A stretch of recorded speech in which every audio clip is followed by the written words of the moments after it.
이 저녁에도 주님을 사모하여 예배 자리로 나오신 우리 영신의 성도님들을 환영하고 축복합니다. 하나님께서도 우리 성도님들에게 크신 은혜와 사랑으로 채워주시고 성령의 임재를 경험하는 그 귀한 시간이 되도록 이끌어 주실 거라 확신합니다. 그런 충만한 은혜를 또 누리시는 이 시간 되기를 또 소망해 봅니다. 모두 잘 아시겠지만 저는 우리 영신교회 예꿈 어린이부를 담당하고 있습니다. 예꿈 어린이부에서는 지난 금요일부터 주일까지 1박 3일로 2023년도 여름 성경학교를 진행하였습니다. 모두 함께 기도해 주시고 물심양면으로 후원해 주시고 섬겨 주셔서 정말 하나님의 은혜 가운데 정말 복되고 풍성한 성경학교가 진행될 수 있었습니다. 특히 어떠한 사건 사고도 없이 안전하고 즐거운 성경학교로 마무리될 수 있었습니다. 코로나 이후에 교회에서 먹고 자고 지내며 하는 성경학교가 저희 부서에서 처음이었기 때문에 솔직히 걱정이 좀 많이 되었습니다. 하지만 그런 저의 염려와 걱정은 우리 성도님들의 그 봉사와 헌신하는 모습을 통해서 전부 다 사라졌습니다. 정말 너무나 잘 협력해 주시고 섬겨 주셨기 때문입니다. 이러한 우리 영신교회 그 어른들이 주시는 사랑을 믿음의 그 자라나는 우리 아이들이 충분히 다 받았을 것입니다. 그 사랑을 실천하는 그 모습을 또 우리 아이들이 다 보고 배웠을 거라고 확신합니다. 예꿈 어린이부 담당 교역자로서 다시 한번 이 자리를 빌어서 감사 인사를 드리고 싶습니다. 너무나 감사하고 감사합니다. 오늘 함께 나눌 제목의 그 말씀 제목이 코람데오 하나님 앞에서 예배해요입니다. 오늘의 제목은 이번 예꿈 어린이부 여름 성경학교 주제이기도 했고 또 제목이기도 했습니다. 앞에 나오는 이 코람데오라는 단어는 라틴어인데요. 뜻이 바로 하나님 앞에서입니다. 코람데오처럼 우리 아이들과 예배자로 하나님 앞에서 예배하는 그 모습이 얼마나 중요하고 소중한 모습인지 대해서 말씀을 나누었습니다. 그 말씀을 오늘은 우리 성도님들과 함께 나누며 또 은혜를 받고 하나님의 마음을 알아가고자 합니다. 성경에는 하나님 앞에서 예배자로 참된 예배를 드리는 많은 하나님의 사람들이 등장합니다. 이번 성경학교에서는 그중에 3가지 이야기를 통해서 하나님이 부르신 예배자의 모습을 살펴보았습니다. 처음으로 우리가 찾았던 예배자의 모습은 다윗이었습니다. 다윗은 그 누구보다 하나님을 온전히 사랑하며 또 하나님을 믿으며 말씀에 순종하고 하나님 앞에서 참된 예배자로 살아갔던 사람입니다. 다윗은 내 생각과 내 욕심을 따라서 결정하는 것이 아니라 하나님의 마음과 그 음성에 귀 기울이고 하나님이 기뻐하시는 결정을 하려고 노력했던 사람입니다. 다윗의 많은 이야기 중에서도 이번에는 다윗이 기쁨으로 하나님께 예배하고 온 마음과 온 몸으로 하나님을 찬양하며 예배하는 그 이야기를 나누려고 합니다. 다윗이 사울의 미움을 받고 그 시기와 질투를 받으며 도망자로 오랫동안 살아가다가 마침내 유다 지파의 왕이 되고 온 이스라엘 나라의 왕이 되었을 때 안타깝게도 하나님의 법궤, 이 언약궤는 예루살렘 성막에 있지 못했습니다. 어디에 있는지 모르는 상황이었습니다. 하나님의 언약궤는 그 예전에 블레셋과의 전쟁이 있었을 때 전쟁에서 승리하고 싶은 마음으로 전쟁터로 메고 나갔지만 하나님의 징벌로 인하여 전쟁에서는 패하게 되었고 이 블레셋이 언약궤를 가져가게 되었습니다. 그 언약궤를 블레셋이 승리의 전유물로 갖게 되었습니다. 이 블레셋은 그 자신들의 승리에 도취되어 그 언약궤를 자신의 나라로 가져갔는데 그 블레셋 나라로 가져가니 블레셋이 섬기는 구상들이 부서지고 블레셋 사람들이 병들고 고난을 받게 되는 상황이 생겼습니다.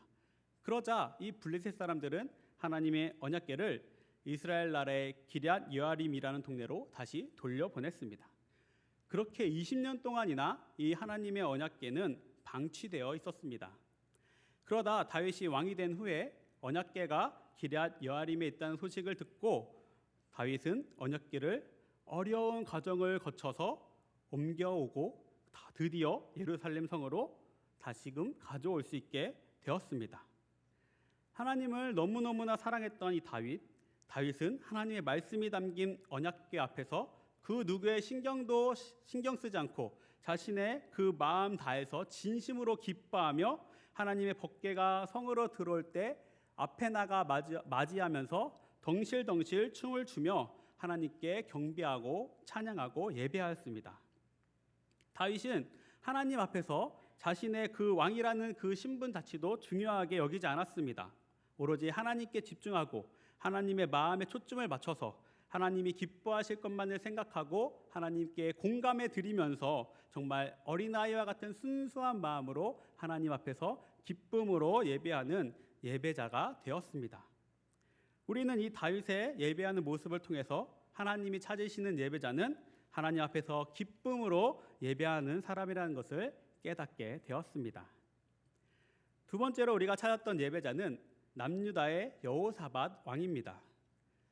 여호사밧 왕은 다윗의 아들 솔로몬 왕이 이제 죽게 되고 이스라엘 나라가 남유다와 북이스라엘로 나누어져서 다스렸던 왕들 중에 하나님을 잘 섬겼다고 선한 왕이라고 평가받는 몇 안 되는 왕 중에 한 명입니다.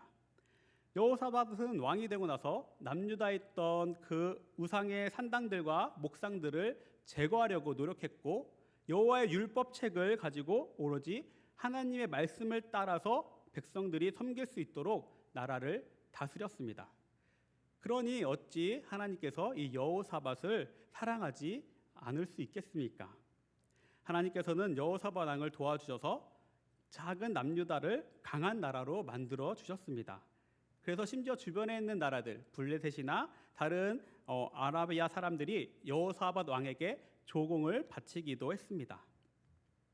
하지만 이렇게 강력한 남유다라고 해도 작은 나라입니다. 역대하 20장에 보니까 모압 자손과 암몬 자손들이 마온 사람들과 함께 이 남유다를 치려고 전쟁을 일으켰습니다. 많은 군사들을 이끌고 온 이 아랍 나라들과의 전쟁의 위기를 맞이한 여호사밧 왕은 이 전쟁 앞에서 자신이 할 수 있는 것이 아무것도 없었습니다. 자신의 군사들을 이끌고 이 아람 그 사람들과 전쟁을 하게 되면 자신들은 수가 적기 때문에 대피할 게 불보듯 뻔했기 때문입니다. 이런 상황에서 여호사밧 왕은 하나님과의 약속을 믿고 하나님 앞으로 나아갑니다. 여호사밧 왕 혼자 그렇게 한 것이 아니라 모든 백성에게 금식을 명령하고 하나님 앞에 믿음으로 나아가며 기도할 수 있도록 명령하였습니다. 온 백성이 모두 한 마음 한 뜻으로 하나님께 믿음으로 예배하게 되었습니다. 역대하 20장 12절의 말씀을 우리 한번 함께 읽어보면 좋겠습니다. 우리 하나님이여 그들을 징벌하지 아니하시나이까? 우리를 치러오는 이 큰 무리를 우리가 대적할 능력이 없고 어떻게 할 줄도 알지 못하옵고 오직 주만 바라보나이다 하고 아멘. 여호사밧 왕과 온 백성이 믿음으로 하나님의 앞에 모여 예배했을 때 하나님께서는 이 남유다와 함께 해주셨습니다. 그리고 믿음으로 나아가는 이 백성들에게 하나님께서는 응답해 주십니다. 그 뒤에 17절 말씀입니다. 이것도 함께 읽도록 하겠습니다. 이 전쟁에는 너희가 싸울 것이 없나니 대열을 이루고 서서 너희와 함께한 여호와가 구원하는 것을 보라. 유다와 예루살렘아 너희는 두려워하지 말며 놀라지 말고 내일 그들을 맞서 나가라. 여호와가 너희와 함께하리라 하셨느니라. 아멘. 전쟁의 결과는 물론 하나님의 그 약속대로 하나님 말씀대로 남유다가 승리하게 되었습니다. 여호사밧 왕과 남유다 백성들이 전쟁터로 나가서 직접 싸움을 하지는 않았습니다. 하나님의 말씀을 믿고 하나님을 신뢰하며 나가서 단지 하나님께 찬양하고 하나님께 예배하였습니다.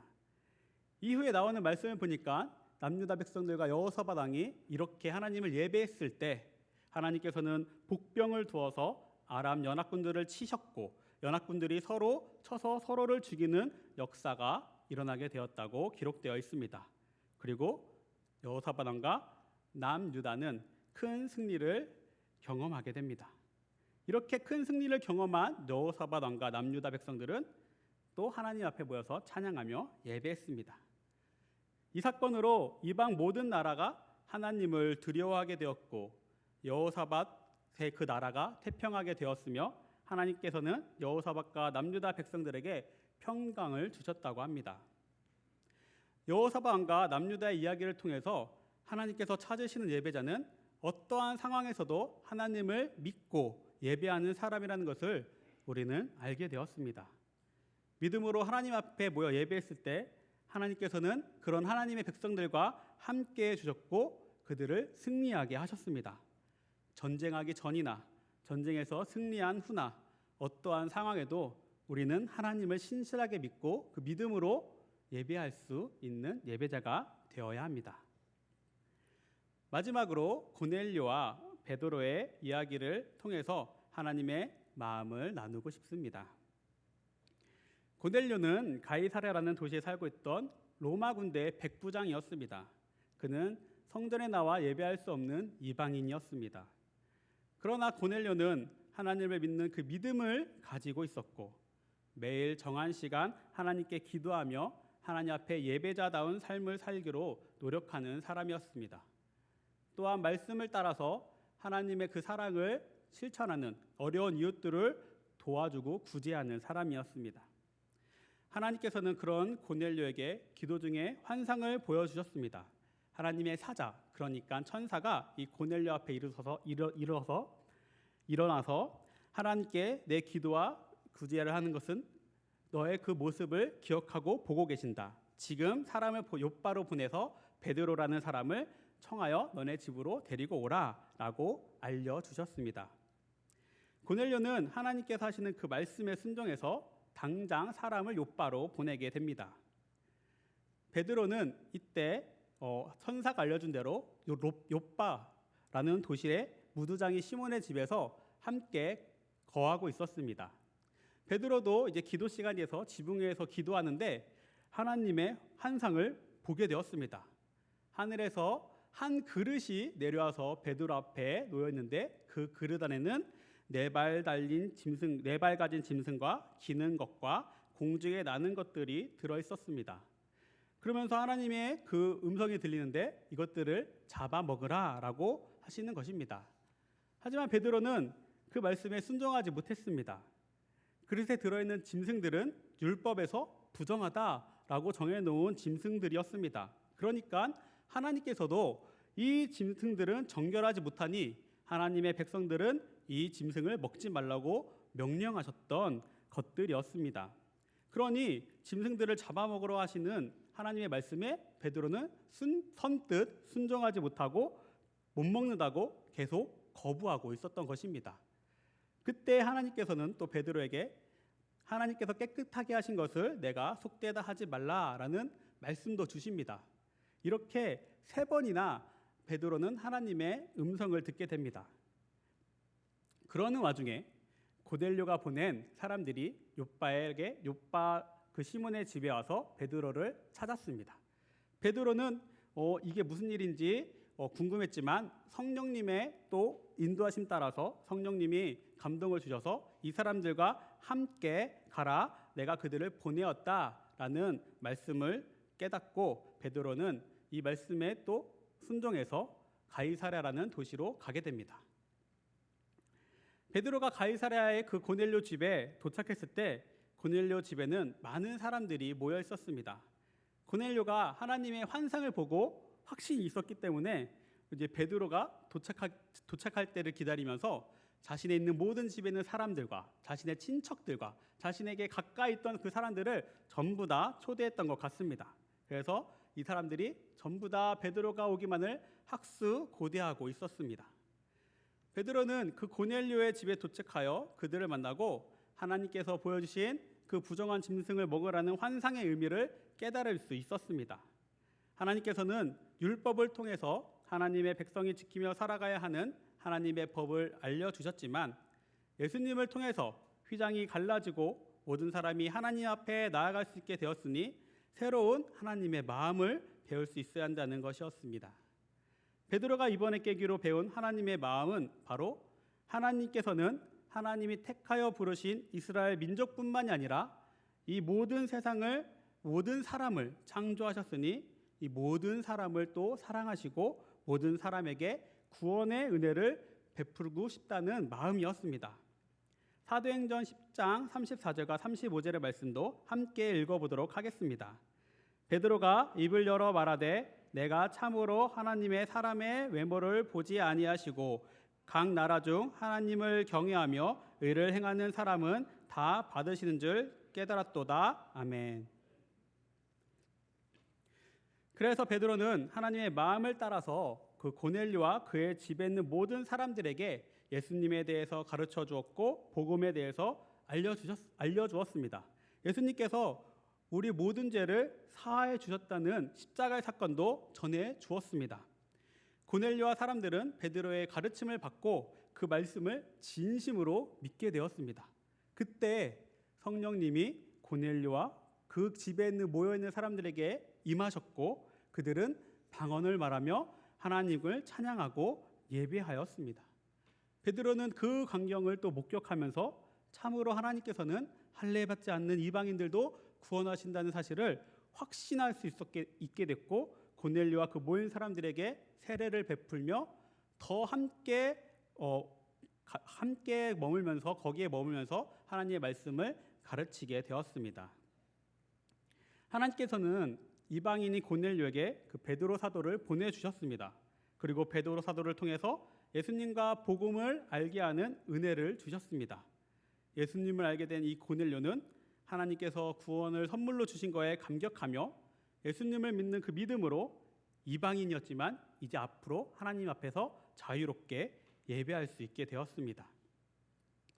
이 사건을 통해서 이제 모든 사람들, 이방인이든 유대인이든 그 누구도 상관없이 예수 그리스도의 이름을 믿는 사람은 그 누구든지 하나님 앞에서 함께 예배할 수 있다는 것을 우리는 알게 되었습니다. 그것이 하나님의 마음이셨습니다. 사랑하는 영신의 성도님들, 우리가 살펴보았던 예배자의 공통점은 이것이었습니다. 코람데오, 하나님 앞에서 모두 하나님 앞에 나아온 사람들이었습니다. 지금 우리도 하나님 앞에 나와서 예배하고 있습니다. 그렇다면 우리도 코람데오, 하나님 앞에 선 예배자입니다. 이 사실을 믿으십니까? 아멘. 오늘 우리가 읽은 본문의 로마서 말씀은 예배자를 향한 하나님의 메시지입니다. 다시 함께 오늘 본문의 말씀을 읽어보면 좋겠습니다. 그러므로 형제들아, 내가 하나님의 모든 자비하심으로 너희를 권하노니 너희 몸을 하나님이 기뻐하시는 거룩한 산 제물로 드리라. 이는 너희가 드릴 영적 예배니라. 너희는 이 세대를 본받지 말고 오직 마음을 새롭게 함으로 변화를 받아 하나님의 선하시고 기뻐하시고 온전하신 뜻이 무엇인지 분별하도록 하라. 아멘. 이 말씀에서 우리는 세 가지를 또 기억해야 합니다. 첫째는 우리 몸을 하나님이 기뻐하시는 그 거룩한 산 제물로 드려야 한다는 것입니다. 우리가 동물도 아닌데 어떻게 우리를 제물로 잡아서 드릴 수 있을까요? 그것도 살아있는 제물로 말입니다. 그 비밀은 바로 예수님께 있습니다. 예수님이 십자가에서 보여주신 그 사랑이 바로 우리가 예배할 수 있는 이유입니다. 예수님이 오시기 전에는 아무나 함부로 하나님 앞에 나가서 예배할 수 없었습니다. 하나님께서 선택한 그 레위 지파, 그 중에서도 제사장들만 예배를 드리기 위해서 일할 수 있었습니다. 그리고 제사장들 중에서도 오직 대제사장 한 명만이 1년에 한 번 하나님의 그 집인 성소의 가장 깊은 지성소에서 예배할 수 있었습니다. 게다가 하나님 앞에 예배하러 나올 때에는 혼자 그냥 나올 수 없습니다. 흠없는 동물을 제물로 준비해서 그 동물을 잡아야만 했습니다. 하나님 앞에 서기 위해서는 내가 죄가 없어야 하고 거룩하고 깨끗해져야 했기 때문에 내 죄를 위해 피를 흘리는 뜻하지 않는 희생이 필요했습니다. 그런데 예수님은 이 문제를 십자가에서 단번에 해결해 주셨습니다. 예수님이 십자가에 달리셨을 때 놀라운 일이 일어났습니다. 오직 대제사장만 들어갈 수 있었던 지성소를 가리고 있던 그 휘장이 찢어지게 되었습니다. 휘장은 매우 단단하고 두꺼워서 쉽게 찢어지지 않는 가림막입니다. 그런데 그 휘장이 예수님의 십자가 사건으로 인해서 단번에 찢어지게 되었고, 이때부터 그 누구라도 자유롭게 하나님 앞에 나가서 예배할 수 있게 되었습니다. 예수님의 그 단 한 번의 희생으로 우리는 하나님 앞에서 자유롭게 예배할 수 있도록 예수님께서 만들어 주셨던 것입니다. 복잡한 절차도 누구의 희생도 더는 필요하지 않게 되었습니다. 예수님 스스로가 거룩한 산 제물이 되어 우리 죄를 대신해서 죽으셨기 때문입니다.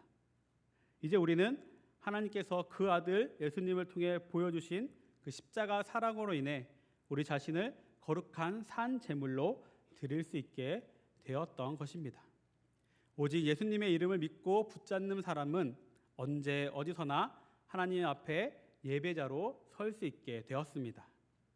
두 번째는 우리는 이 세상을 그대로 따라 살지 말고 하나님의 뜻을 분별하며 살아야 합니다. 예수님의 십자가의 그 믿으며 십자가의 사랑을 내가 확신하면서 하나님 앞에 예배하는 삶을 살아가는 사람은 그렇지 않은 사람들과 다른 점이 있어야 합니다. 그 다른 점이 바로 하나님의 뜻을 분별할 수 있어야 한다는 것입니다. 분별은 무엇이 맞고 틀린지 판단하는 능력입니다. 우리는 무엇이 하나님의 뜻인지, 무엇이 하나님의 뜻이 아닌지를 고민하고 하나님의 뜻을 선택해야만 합니다. 그렇다면 우리가 어떻게 하나님의 뜻을 선택할 수 있습니까? 알 수 있습니까? 먼저 우리에게 하지 말라고 말씀해 주신 것이 있습니다. 사도 바울은 이 시대의 풍조를 본받지 말라고 가르쳐주고 있습니다. 많은 사람이 한다고 해서 유행한다고 이것이 트렌드라고 무작정 생각도 안 해보고 따라하면 안 된다는 것입니다. 우리가 모여서 함께 예배드리는 그 주의를 한번 생각해 보고 싶습니다. 예배당이 아닌 다른 곳에서 어떤 일이 일어나고 있나요? 누군가는 가족여행을 갑니다. 학교도 안 가고 온 가족이 모일 수 있는 일요일은 가족여행을 하기 가장 좋은 날이기 때문입니다. 누군가는 자신의 취미 생활을 즐기러 시간을 보냅니다. 또 누군가는 그 시간에 자신의 미래를 위해서 열심히 공부합니다. 특히 학창 시절에는 학원에 가서 그 학업을 따라가야 한다는 이유로 예배 시간을 등한시하는 경우가 많이 있습니다. 또 요즘에는 유튜브로 재미있는 영상을 보기도 하고 게임을 하면서 시간을 보내는 젊은이들도 많이 있을 겁니다. 이렇게 우리가 예배를 드리는 시간에 할 수 있는 것은 너무나도 다양하고 여러 가지 것들이 많이 있습니다. 우리 성도님들께서는 어떻게 생각하시나요? 주일이라고 부르는 일요일, 그 주님의 날, 하나님 앞에 나와서 함께 모여 예배하는 그 시간, 우리가 교회로 모여 예배당에서 예배하며 교제하며 하나님의 말씀을 서로 나누는 것이 하나님의 뜻일까요? 아니면 내가 하고 싶은 것, 내가 중요하다고 생각하는 것을 열심히 하는 그 모습이 하나님의 뜻일까요? 우리는 하나님께서 무엇을 기뻐하실지 너무나 잘 알 수 있습니다. 내 안에 하나님의 말씀이 자리 잡고 있고 내가 하나님의 그 형상을 따라서 하나님의 마음을 따라서 창조되었기 때문에 잠깐만 멈추고 우리가 그 내 마음을 들여다본다면, 생각을 한다면 누구나 금방 하나님의 그 마음을 알아챌 수 있습니다. 하나님께서는 우리가 하나님을 바라보고 예배하는 시간을 정말 좋아하고 기뻐하십니다. 우리가 하나님께 나와서 교제하는 그 시간을 기다리고 계십니다. 이렇듯 우리는 이 시대의 풍조를 본받지 말고 하나님을 믿지 않는 사람들을 따라 살지 말고 내 욕심을 따라서 결정하는 것이 아니라 하나님의 마음을 따라서 하나님께서 기뻐하시는 그 선택을 하며 살아갈 수 있어야 합니다. 세 번째는 우리는 마음을 예수님에게 두고 새롭게 해야 합니다. 바울도 우리 마음을 새롭게 해야 한다고 말했습니다. 그것은 앞에서 소개했던 예수님을 바로 우리 마음으로 받아들이고 믿는 일입니다. 아무 죄도 없지만 우리를 다시 구원해 주시기 위해서 십자가에 달려 돌아가신 그 예수님, 그리고 사흘 만에 부활하신 그 예수님을 마음에 두고 믿는 사람은 그 속에 영원한 생명이 있습니다. 그리고 하나님께서 기뻐하시는 영적 예배를 드릴 수 있는 사람입니다. 예수님을 우리 마음에 둘 때 우리의 몸과 마음은 정말 새롭게 변하게 됩니다. 우리는 이미 예수님을 마음에 두고 있는 하나님의 자녀입니다. 우리는 예수님의 이름으로 기도하고 우리의 믿음을 사도신경으로 고백하기도 합니다. 그렇지만 때로는 예수님이 우리 눈에 보이시지 않기 때문에 우리가 헷갈릴 때도 있습니다. 하지만 걱정하지 않으셔도 됩니다. 하나님께서는 우리에게 그런 어려움이 생길 때 우리를 도와주실 또 선물을 보내주셨습니다. 바로 성령님이시죠. 성령님은 우리가 약해질 때마다 우리에게 능력을 주시기도 하고 우리의 마음을 어루만져 주시기도 하고 우리의 마음의 문을 두드리기도 하십니다. 우리를 위해 안타까운 마음으로 애통하는 그 마음으로 울며 하나님께 대신 기도해 주시기도 합니다. 우리가 알지 못할 때에 우리가 세상을 닮지 않도록 우리를 막아주시고 그 마음에 예수님이 항상 거할 수 있도록 우리에게 도와주십니다. 이렇게 좋은 성령님이 우리와 함께 하시기에 언제 어디서나 우리는 하나님께 집중하면서 하나님이 기뻐하시는 예배를 드릴 수 있게 됩니다. 이제 우리는 주일을 지켜 교회에서 예배할 뿐 아니라 주일이 아닌 모든 날에도 예수님을 마음에 두고 하나님을 또 하나님 앞에서 하나님을 예배하는 예배자로 살아가야 합니다. 하나님께서 기뻐하시는 선택을 하며 하나님의 그 예배자로 살아갈 수 있게 우리는 또 되었습니다. 우리는 예수님의 희생을 기억하고 하나님의 뜻에 따라 살아가고 다른 사람을 살아가며 하나님을 예배할 수 있어야 합니다. 그러므로 형제들아, 내가 하나님의 모든 자비하심으로 너희를 권하노니 너희 몸을 하나님이 기뻐하시는 거룩한 산 제물로 드리라. 이는 너희가 드릴 영적 예배니라. 너희는 이 세대를 본받지 말고 오직 마음을 새롭게 함으로 변화를 받아 하나님의 선하시고 기뻐하시고 온전하신 뜻이 무엇인지 분별하도록 하라. 예수님을 믿는 우리 모두가 바로 하나님께서 찾으시는 그 참된 예배자입니다. 언제 어디서나 예수님의 십자가 사랑을 기억하며 하나님 앞에서 기쁨으로 또 믿음으로 우리 모두 함께 예배하는 예배자가 되기를 소망합니다. 기도하도록 하겠습니다.